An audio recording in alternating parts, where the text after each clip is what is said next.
আপনারা যে মব জাস্টিসের ঘটনা দেখেছেন, ঢাকা বিশ্ববিদ্যালয়ে যে ঘটনা ঘটেছে, সেটা আমাদের সবাইকে মর্মাহত করেছে। সেটা আমাদেরকে খুবই কষ্ট দিয়েছে। আমরা ইতিমধ্যে ব্যবস্থা নিয়েছি, ইতিমধ্যে 3 জনকে গ্রেফতার করা হয়েছে এবং আমরা এই ধরনের ঘটনা এড়ানোর জন্য যত রকম পদক্ষেপ নেওয়া প্রয়োজন তত রকম পদক্ষেপ নিব। আমরা বাংলাদেশে ক্লিয়ারলি বলতে চাই, এখানে কোনো রকম মব জাস্টিস, কোনো রকম আইন নিজের হাতে তুলে নেওয়া, গণপিটুনি দেওয়া, এগুলি কোনোভাবেই একসেপ্ট করা হবে না। বিচার বহির্ভূত হত্যাকাণ্ড কোনোভাবেই একসেপ্ট করা হবে না। এগুলি যদি ঘটে, আপনাদের একটা জিনিস নিশ্চিত করতে পারি, আমাদের সরকার তাৎক্ষণিকভাবে ব্যবস্থা নেবে, আইনের মাধ্যমে উপযুক্ত শাস্তির তদন্ত এবং বিচার সাপেক্ষে উপযুক্ত শাস্তির ব্যবস্থা করা হবে। সেটা কিছু আলামত আপনারা কালকে পত্রিকাতে আপনারা নিজেরাই ছাপবেন যে 3 জনকে অলরেডি গ্রেফতার করা হয়েছে।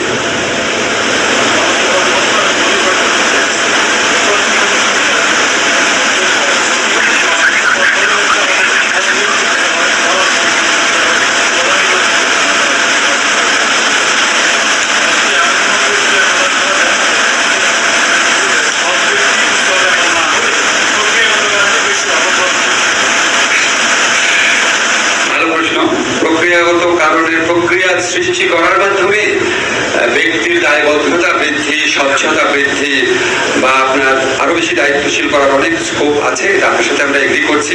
আমরা ইনফ্যাক্ট সারা জীবন সংস্কার নিয়ে কাজ করেছি। কিছুদিন আগেও আমি সিভিল সোসাইটির অংশ ছিলাম। বদিউল আলম মজুমদার ভাই আছেন, মাহফুজের অনেক চিন্তা ভাবনা আছে, তার বইও আছে, দেখবেন এসব ব্যাপারে। অবশ্যই আমি আপনার সাথে একমত। প্রক্রিয়া অবশ্যই আমরা যতটুকু প্রক্রিয়ার মাধ্যমে নিশ্চিত করা যায় সেটা আমরা করবো, বাট এর সাথে সাথে ব্যক্তিরাও ইম্পর্টেন্ট মানুষের। জি, আপনি খুব ভালো প্রশ্ন করেছেন। অনেক ধরনের সংস্কার কমিশন হয়েছে, বিশেষ করে আপনি আকবর আলী খানের রেগুলেটরি কমিশনের কথা বলেছেন, খুবই থরো কাজ ছিল। এখন আমরা যখন কাজ শুরু করব, আমরা এই কমিশনগুলোর উপর জনগণের মালিকানা প্রতিষ্ঠা করার জন্য জনগণের সকল সেকশনের সাথে আলাপ করবো। প্লাস আপনাকে বলেছি রাজনৈতিক দলগুলোর সাথে আলাপ করবো। ওই কমিশনগুলো ঠিক ওইভাবে আলাপ করে নাই। আমরা একটা জনগণের মালিকানা প্রতিষ্ঠা করতে চাই, যাতে পরবর্তীকালে সুষ্ঠু নির্বাচনের মাধ্যমে যে সরকার আসবে সেও এটার মধ্যে এক ধরনের মালিকানা অনুভব করে এবং এটা কন্টিনিউ করে।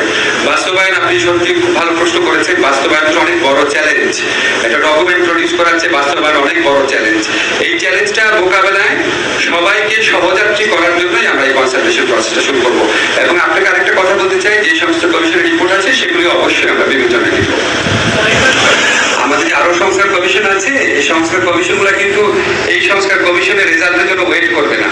আপনারা দেখবেন স্যার বিদেশ থেকে আসার পরপরই শিক্ষা, স্বাস্থ্য, তারপর স্থানীয় শাসন, এই সমস্ত বিভিন্ন প্রসঙ্গে আমাদের সংস্কার কমিশন কাজ শুরু করবে।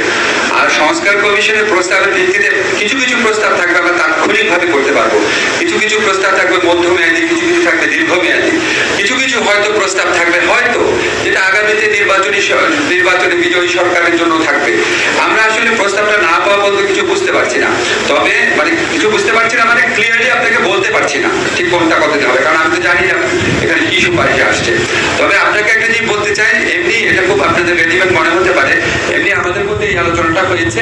আমাদের মাননীয় প্রধান উপদেষ্টা উনি ফিরে আসার পর আমরা নির্বাচন কমিশনের পুনর্গঠনের চিন্তা করব। তারপর একটা স্টেজে এরপরে, কারণ আপনারা জানেন নির্বাচন কমিশন ছাড়া আমরা ভোটার তালিকা আপডেট করার কাজ শুরু করতে পারি না। এরপরে ভোটার তালিকা আপডেট করার চিন্তা করব।